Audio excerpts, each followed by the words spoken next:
In this land, only 3 sounds are allowed to exist. Wind scraping stone, gravel rolling underfoot, and breath. And yet there is a 4th sound, the one you hear only when you realize you've been chosen. Because the ruler here doesn't roar, and it doesn't warn.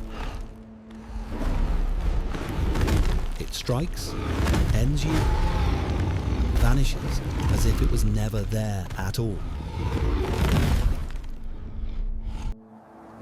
His name is Haxorus. Haxorus wasn't born cold. It was forged cold by a place that demands one decision above all others: be brutal or be gone. This story begins back when it was still an Axew. At first, Axew survives in a pack, not out of affection, but out of efficiency. One watches the wind for movement. Another tracks rockfalls and shifting ground. And one slips out to hunt young sandeel.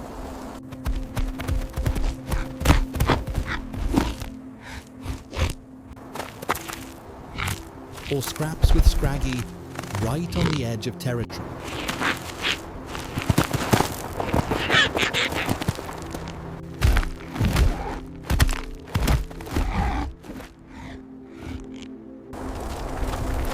In a world like this, each body is a link in a chain. But then the dry season arrives and the chain begins to tighten. Now the water line drops and the stream becomes a thin vein cutting through stone. Maractus wilt. A herd of hippopotamus retreats deeper into sand, and prey seems to evaporate overnight. So the pack does what survival demands. It calculates. Every split of food leaves one Axew hungrier, and every hunger makes one shove harder. And eventually, the pack does the most natural thing in this land. It culls itself. There are no tears and no speeches, just one Axew pushed to the edge and the silence that moves in to fill every space inside it. But being separated isn't freedom. It's a sentence. No information, no water route, no shelter cave. By day, it avoids adult crocodile. By night, Zwilus drives it through stone corridors like prey. So Axew survives on one skill, sharpened into instinct. A short sprint, a hard angle, and vanish. Pressure keeps stacking until the body has no choice but to change. Tusks thicken, the jaw locks tighter, and the footwork stabilizes. Cleaner, sharper, more certain. Axew evolves into Fraxure. But evolution here is not a reward. It's simply a ticket into a harder level of the same brutal game. Then, for a moment, Fraxure finds something priceless. A hidden groundwater seam. And with it, a stable line of prey. Here, Boldor comes down to lick minerals from the rock. Here, Drilber digs close to the wet edge, drawn in by what the earth is hiding. For the first time, Fraxure believes it has won. But in this land, possession is never permanent, because something stronger arrives.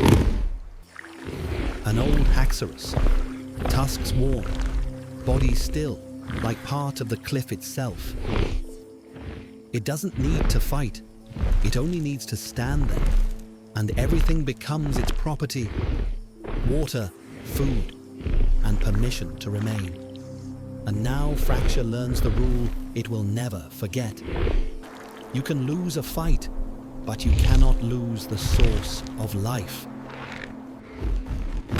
So Fraxure lunges, fast, clean, and without warning. It is crushed. It's forced away from the water, driven toward the edge of its last breath. And right there, at the limit, the body signs a new contract with nature. Tusks lengthen into axe blades, the neck thickens into armor, and the eyes cool by 1 more degree. Fraxure evolves into Haxorus. Not to hunt, but to make sure no one ever steals its right to exist again.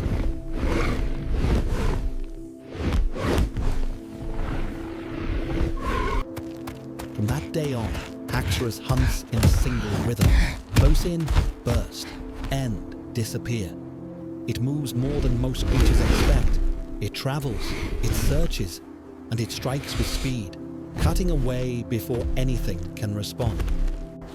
Soon, Excadrill vanishes from the fields. The crocodile roots bend away. Caves empty after a single hit and run, as if the land itself has learned to step back. Haxorus doesn't claim territory with flags. It claims it with absence. And then something strange happens. Everything avoids it, even its own kind. Because living near Haxorus means living beside a decision that could erase you from the world without hesitation. The apex reaches the top, but the top is so cold that no one wants to stand there with it. Now a younger Haxorus appears, faster, bolder, hungrier for authority. There is no ritual and no roar, only distance erased in a single charge.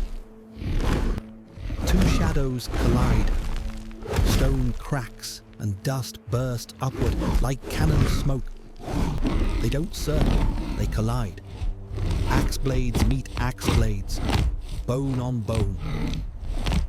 The younger Haxorus drives in with perfect timing, and the older braces. Too late, and then the fourth sound tears through the air. Crack. Not stone, not earth. A tusk, weapon, reputation, the language of dominance, snaps at the base. In 1 second, the rules change. The symbol becomes measurable again, and so it is pushed out. No cave, no water route, no place to stand still and make the world step back. An apex without territory becomes a massive engine of hunger, dragging consumption behind it. It can still sprint, still burst, still finish. But now every burst is spent buying one more day, not ruling a kingdom. In the end, Haxorus doesn't die to a worthy enemy. It dies to the one force that outlasts every apex, the environment.